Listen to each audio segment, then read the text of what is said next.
Internautes, le plaisir est énorme de savoir que vous êtes là aujourd'hui.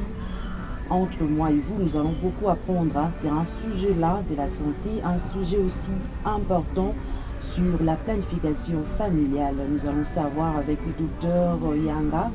Il va nous aider à avoir beaucoup de points. Vous devez découvrir comment espacer les naissances, comment éviter les naissances indésirables.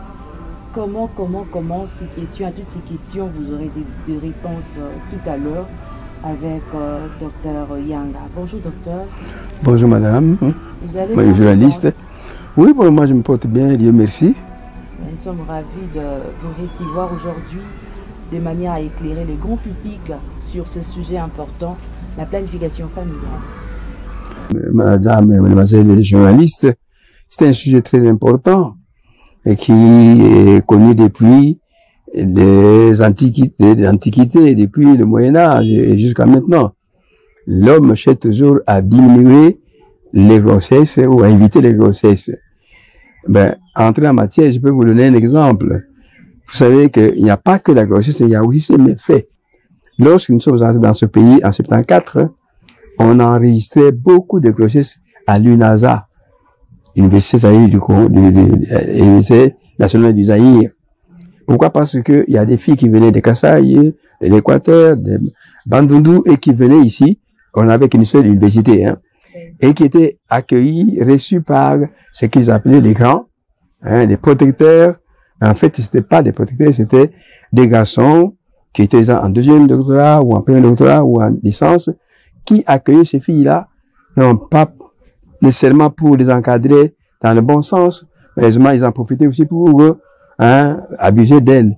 Et on a enregistré beaucoup de cas de grossesse ici, avec comme conséquence les avortements clandestins dans les chambres et même aux alentours ici du site universitaire. Et c'est ainsi que l'idée est venue au Shannon Plevout, qui était le secrétaire général académique, d'organiser ce qu'on appelle des conférences de sensibilisation, conférences de vulgarisation pour protéger ces filles-là. Et moi, j'étais chargé de faire ces conférences-là. Donc, à chaque entrée académique, les nouveaux venus étaient réunis à la salle de Gillon, au salon Gillon, pour leur parler de la contraception, c'est-à-dire comment éviter la grossesse, justement. Et avec la grossesse, il y avait des conséquences, c'est-à-dire les avortements. Eh bien, nous avons réduit d'abord à 10%, puis à 5%, et même à 0 grossesse grâce à nos conférences. Parce que les filles étaient au courant, et elles pouvaient avoir des rapports sexuels, mais au moins protégées, et ne pas avoir des risques de tomber enceinte, et évidemment, aller recourir dans les mains des inconnus, des gens qui n'avaient aucune notion des organes génitaux pour se faire avorter. Cela avait des conséquences que vous pouvez imaginer.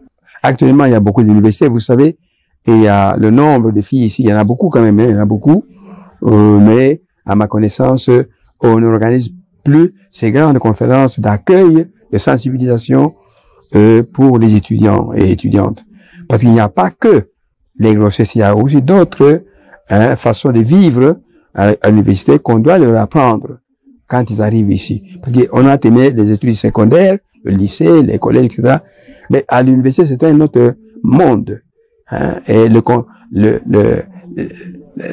filles et les garçons se côtoient ici et la promiscuité est parfois dangereuse si ils ne sont pas, garçons et filles, ne sont pas mis au courant des dangers qu'ils encourent lorsque cette promiscuité se traduit par des rapports sexuels non protégés.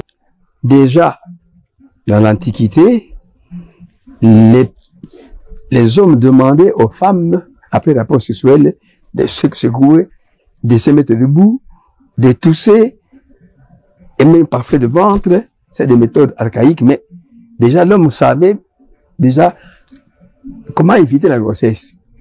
Ces méthodes-là, il faut reconnaître que c'était des méthodes archaïques.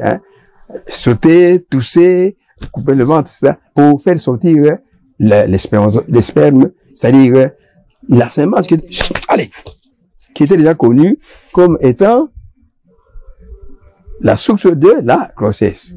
Ça, c'est dans l'Antiquité. Dans le Moyen-Âge, à peu près, en Égypte, par exemple. En Égypte, Ce sont des nomades qui parcouraient de longues distances avec les chameaux, avec les dromadaires. Et pour que ces dromadaires ne tombent pas, ne conçoivent pas, ou disons, n'aient pas de grossesse, et ils mettaient des caillots entourés de produits, entre guillemets, indigènes, mais traditionnels, et ils mettaient dans le vagin des chameaux, des dromadaires, pour leur éviter les grossesses. Donc, vous voyez que à cette époque déjà, dans l'Égypte, on savait protéger les chameaux, les dromadaires contre la grossesse. Déjà. Mais ça, c'était archaïque, mais ça se faisait quand même. Et dans le temps moderne est venu avec, sans oublier quand même, Hippocrate, qui est notre maître, la médecine moderne. Là, je n'entre pas dans le détail parce que c'est une émission qui est destinée à la population. Il ne faut pas que je donne les détails ou faire comme si j'étais devant des étudiants. Hein, je suppose que l'émission que vous tenez là-bas, c'est pour le public. Je suppose. Bien. Alors, le temps moderne, qui a tiré le sonnet d'alarme, c'est monsieur Thomas Robert Malthus. C'était un économiste. Dans les années 80, l'an 1800 et quelques. Et qui a dit, si on ne fait rien, la terre sera surpeuplée.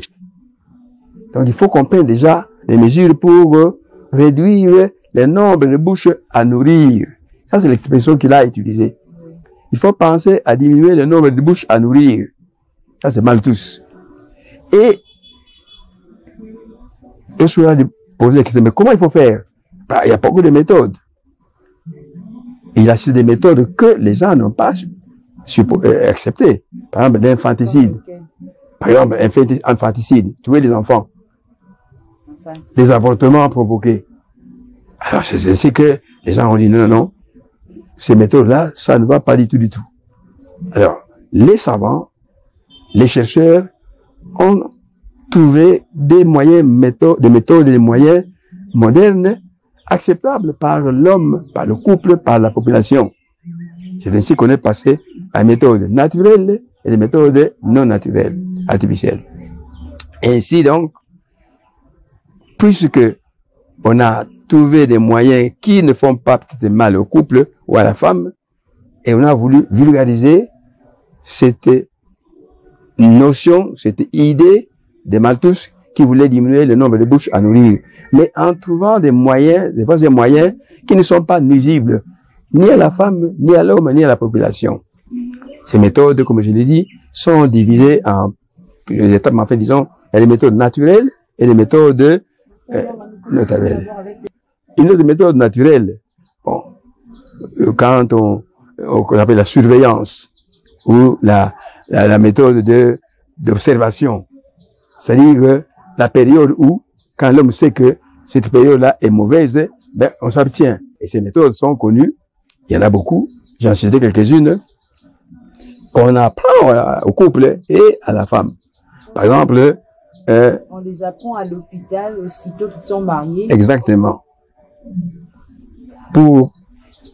J'ai oublié une chose. Avant d'arriver à cette méthode, vous avez posé la question, nous parlerons un peu de notre pays. Hein. Vous savez que notre pays n'a pas accepté comme tous les pays. Hein. Lorsque les Américains sont venus ici avec l'OMS et quelques médecins américains, ils ont parlé au président Mobutu, il faut limiter le nombre de naissances. Vous sentez la réaction de Mobutu. Mon pays est vaste. Nous ne sommes que quelques milliers. Et vous voulez que j'arrête? Ah non, pas question. Et lorsque les médecins et les jurys se sont réunis et sont allés voir les Américains en leur disant, il faut présenter ce problème-là autrement. Et ils étaient autorisés d'aller voir le président Mobutu. C'était en 72, l'an 1972, 72. Et on est allé voir le président Mobutu, on a dit, mais écoutez, ce n'est pas limiter le nombre de naissances, mais planifier, organiser les naissances. Et à ce moment-là, n'appelons pas ça limiter les naissances, mais appelons ça planification familiale. Voilà. C'était les termes qui manquaient au moins. Voilà, le terme qui n'a pas été utilisé par ceux qui ont présenté le problème cru. Comme ça, crûment à Mobutu, brutalement, et Mobutu a été catégorique, il a dit pas question. Mais lorsqu'on a bien formulé le terme, il a accepté. Et le président a signé le papier autorisant la planification familiale au Congo, au Zaïre. C'est-à-dire quoi? C'est-à-dire avoir le nombre d'enfants que vous pouvez élever au moment qu'il faut, puisque vous pouvez les élever, et ne pas les avoir trop tôt, c'est-à-dire avant 15 ans, ne pas les avoir trop tard, après 40 ans par exemple, parce qu'il faut vraiment les élever, et ne pas les avoir trop rapprochés. Je reprends donc les 4 trop, pas trop tôt, pas trop tard, pas trop rapprochés et pas trop nombreux. Quand j'étais pas encore au Congo, j'étais encore aux études, nous avons applaudi cet aspect de présenter le problème à Mobutu. Et Mobutu a accepté. Vous voyez? Donc il fallait bien présenter la chose pour que Mobutu ne réagisse pas comme il avait fait la première fois. Bon, c'est une très bonne question. L'ordre des médecins en a parlé. La SCOGO, la Société des gynécologies, les gynécologues obstétriciens du Congo aussi en a parlé. Et nous-mêmes, au département, nous en parlons. Et il y a une baisse vraiment de vulgarisation des méthodes de contraception dans notre pays. Lorsque, dans les années 70 et 80, il y avait un taux assez bon des connaissances des méthodes contraceptives. Pourquoi? Parce qu'on en parlait à la télévision, on en parlait au marché, on en parlait. Donc, on vulgarisait, on sensibilisait non seulement les couples, mais même les petites filles. Oui.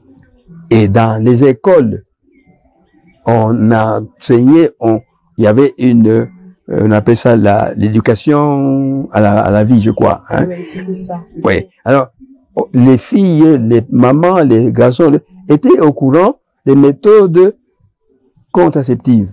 Et c'était une très bonne chose parce que il n'y a pas que la grossesse, je répète, il y a les méfaits de la grossesse.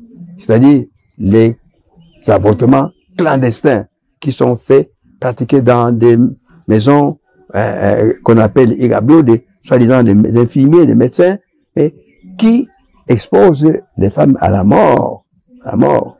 Donc le taux de connaissance des méthodes contraceptives a sérieusement baissé dans notre pays. Pourquoi? Parce que même vous, même les journalistes, il faut de temps en temps appeler les médecins à la télévision pour qu'ils en parlent. C'est une très bonne question. L'ordre des médecins en a parlé. La SCOGO, la Société des gynécologies, les gynécologues obstétriciens du Congo aussi en a parlé. Et nous-mêmes, au département, nous en parlons. Et il y a une baisse vraiment de vulgarisation des méthodes de contraception dans notre pays. Oui.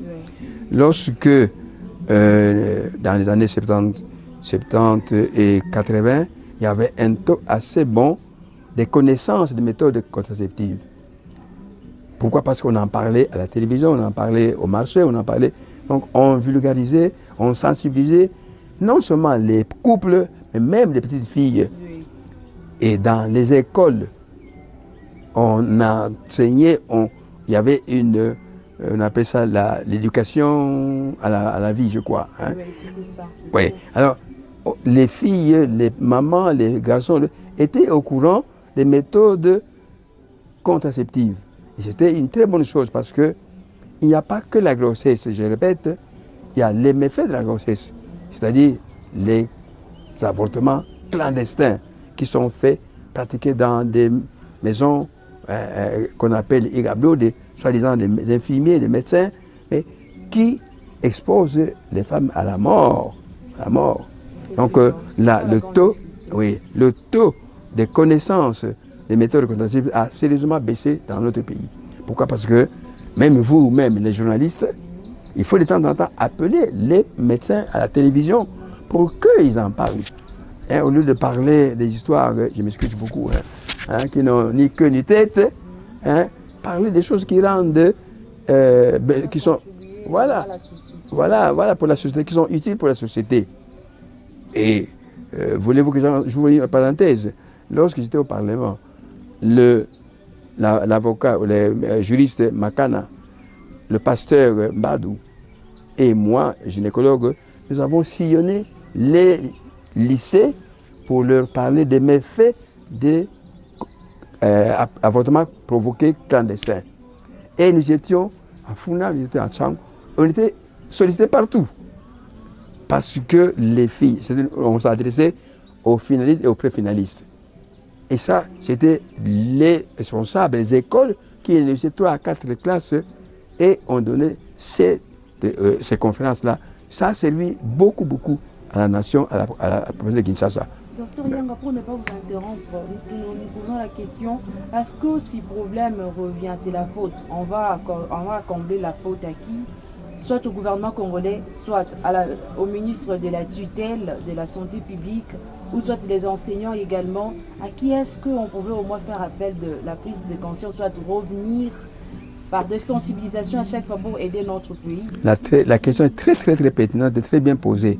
C'est à tous les niveaux qu'il faut parler de la contraception. À tous les niveaux. Même en famille. Même en famille, la maman, le tabou de parler de sexualité doit être effacé. La maman doit lui dire que, ma fille, vous venez d'avoir de vos règles, attention, attention, attention. Moi, quand je donne cours, je dis ceci, excusez-moi, il y a des mamans qui disent, au moins une règle, au coup moi-ci, qui m'a mis qui m'a gagné au cas. Alors, ça fait rire les gens. C'est une image. C'est-à-dire qu'il faut faire très attention parce qu'on est tombé enceinte. La maman ne doit pas avoir honte de parler à sa fille. Mais alors, puisque les méthodes, malheureusement, les mœurs sont pourries à Kinshasa et au Congo, vous pouvez lui dire, mais, je ne suis pas policière, mais si jamais un garçon vous demande, ça peut arriver, mais faites attention, prenez des précautions. Voilà. Il y a deux façons de dire. Ou bien, vous évitez les hommes, c'est pas facile, mais si jamais ça vous arrive, eh bien, voilà ce qu'il faut faire, voilà ce qu'il faut faire. Donc ça, c'est au niveau de la famille. Et à l'école, on doit reprendre ces cours-là d'éducation à la famille. On doit reprendre ces cours-là. On ne doit pas avoir le tabou, on doit parler aux élèves, aux élèves, des garçons comme des filles, leur dire que quand vous avez la sexualité, et que ce soit une sexualité responsable, évitez les grossesses. Et les moyens sont ça, et ça, et ça, et ça, et ça. Ça, c'est à l'école. Et le gouvernement doit encourager ça en faisant des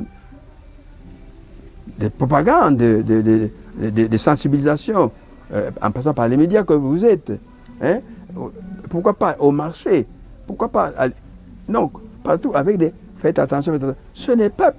Il ne faut pas avoir des pudeurs pour ça, parce que nous voyons des femmes, des filles qui viennent mourir des conséquences des avortements provoqués clandestins. Et ça, il y a moyen d'éviter ça. Il y a moyen, et les moyens sont nombreux et qui sont à la portée de la population. C'est surtout l'observation. L'observation, c'est-à-dire, on va aller très vite, parce qu'on ne va pas tout... la femme et le couple, disons, s'observent, évite à grossir pendant la période qui est censée être une période de fécondation, une période féconde. La glande cervicale. La femme peut, en mettant le doigt dans... Nous avons des images, mais je ne sais pas, on ne peut pas... Vous allez nous accorder ces images. Bon, si vous voulez bien, oui, oui. Donc, rien qu'en regardant la glande cervicale, dongo, ce qui est belé, clair, limpide, et ça, c'est que, attention, l'Ikilingiya. Alors, il faut éviter les rapports sexuels. Okay. Ouais. Ou alors, la courbe de température, mais c'est difficile. Le chapelet, que les Arabes utilisent beaucoup. Nous avons des images dans le livre, on va les voir tout à l'heure. Donc, il y a un chapelet où, quand c'est rouge, ce sont des règles. Quand c'est blanc ou c'est jaune, c'est la période dangereuse. Et quand c'est blanc, là, c'est la période où on peut avoir des rapports sexuels sans problème. Ce sont des méthodes naturelles de surveillance, donc ce qu'on appelle l'observation. Donc la température, la glace cervicale, le chapelet, tout ça. Les autres méthodes, des méthodes mécaniques. Ça peut intéresser l'homme comme la femme. Mécanique, il y a des gens des préservatifs féminins. Okay. Vous mettez ça, et l'homme éjacule dans le condom, dans le... On dit que ça cause aussi, il y a quelques risques si ça s'est détruit. Nous allons y revenir si vous voulez. Il y a des essais d'abord, et puis il y a les risques, il n'y en a pas beaucoup, mais enfin, les risques, c'est la perforation. Ça peut se perforer et il y a des grossesses. Et il y a aussi, à part les méthodes mécaniques, il y en a donc le préservatif féminin, il y a le stérilet qu'on met dans l'utérus et des capes que l'on met au niveau du col pour que les spermatozoïdes n'aient pas contact avec la glande cervicale, avec le col. Il y en a d'autres méthodes aussi mécaniques.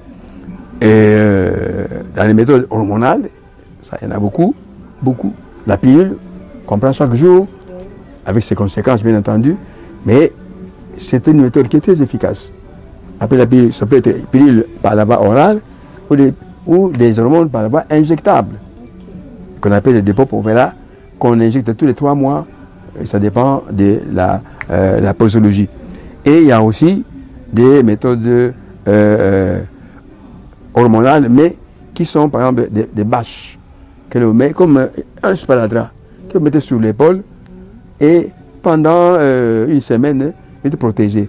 L'inconvénient, c'est qu'en bougeant comme ça, la bâche peut se déplacer, alors vous n'êtes plus protégé. Il y a aussi, ce qui est à la mode maintenant, ce sont surtout les implants. Ça, nous avons des photos, vous allez prendre ça tout à l'heure. Les implants, c'est à la mode. Même les jeunes filles se mettent ça. On met un implant qui contient des hormones, un implant qui contient des hormones. On vous met ça sous la peau, de préférence à la face interne du bras, et ça pouvait garder ça pendant 3 mois, 6 mois, ça dépend de la longueur et de la quantité d'hormones qu'il y a dans le bâche, dans le implant, pardon. Et ça, c'est vraiment à la mode. Et ça protège la femme à... L'échec, c'est 0,05%. Vous voyez que c'est vraiment une méthode qui est à la mode, qui est... Mais les convaincre qu'il faut aller chez le médecin qui vous pose ça. Oui. Et bon, ça peut... Il y a quelques inconvénients sur un peu d'infection, mais c'est rare. Donc, voilà, grosso modo. Mais il y a des méthodes définitives, que ce soit pour l'homme ou pour la femme. Oui. Quelles sont ces méthodes alors? Par exemple, la vasectomie chez l'homme, c'est-à-dire on ligature les canaux qui permet la migration des spermatozoïdes. Il y a très peu d'hommes qui acceptent ça. Souvent, la femme, l'homme vient dire, moi c'est un gars, ça là, il y a ma cam. Dit papa, on peut. Pas lui. Ils disent la matrice, non. On ne parle pas de matrice, mais on fait la ligature des trompes. Là aussi, j'ai des photos. Hein. On ligature les trompes, c'est-à-dire on coupe les trompes, on ligature les deux, et la femme ne peut plus concevoir. C'est ça. Alors, souvent, quand le monsieur vient dire, ben, d'accord, mais tout ça, moi, c'est une opération pour la matrice. Tu vas la matrice, tu vas trompe. Mais voilà, c'est une opération très difficile. Mais vous, on ne peut pas vous faire la ligature. Yo, docteur. Les hommes n'aiment pas ça. Ils n'aiment pas la vasectomie. C'est-à-dire sectionner et ligaturer le canal déférent, c'est-à-dire le canal, si vous voulez, le canal qui amène, qui transporte les spermatozoïdes jusqu'au niveau du vagin, etc. En passant par le pénis, bien sûr. Mais que ce soit la vasectomie, c'est-à-dire chez l'homme, on ligature, chez la femme, on ligature les trompes, c'est une méthode radicale, définitive. Et rares exceptions où j'ai vu 2 cas de réperméabilisation parce que c'était une ancienne méthode. On coupait simplement et on ligaturait simplement sans couper. Et là, il y avait des échecs. Actuellement, qu'est-ce qu'on fait? On coupe, on ligature et on inverse. À ce moment-là, il n'y a pas d'échec du tout. Il n'y a pas d'inconvénient. Il n'y a pas d'inconvénient. Il n'y a pas vraiment de rechute ou d'échec. Voilà. Docteur, parmi d'autres méthodes artificielles, les gens aussi disent qu'il y a d'autres méthodes sur prescrire de piqûres pour au moins stopper pendant 2 ans, 3 ans la conception. Voilà. Soit de la fertilité. C'est une question très très importante. On n'en a pas parlé au début. Il faut, pour qu'une méthode soit acceptée par le couple, il faut que la méthode soit efficace. Ça, c'est un.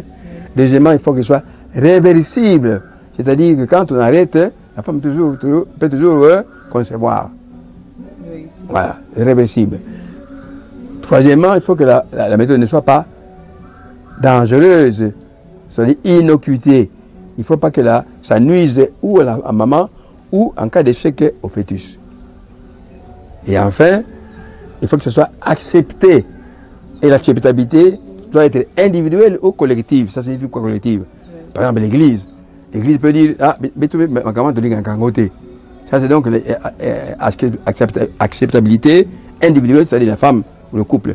La femme n'accepte pas ou l'Église n'accepte pas. Voilà donc les 4 conditions qu'il faut réunir pour que la méthode soit appliquée et proposée au couple. Le médecin propose la méthode et le couple l'accepte en connaissance des causes. Comme je l'ai dit au début que c'était une émission très utile pour vous, hein. Ça vous a formé, ça vous a informé en même temps, hein, avec tout ce qui a été dit avec le docteur Yanga. Je crois bien que vous avez beaucoup bénéficié. Il y a de ceux même qui ont pris des notes par rapport à cette matière. Je vous en prie, me fidèles, de vous abonner, soit de partager le lien pour aider aussi les autres, sauver notre génération sur cette matière. Je vous prie de continuer à suivre cette émission et de vous abonner, de rester fidèle sur cette chaîne. Quant à moi, je vous retrouve très prochainement pour des nouvelles et tant d'autres sujets importants. Merci, au revoir.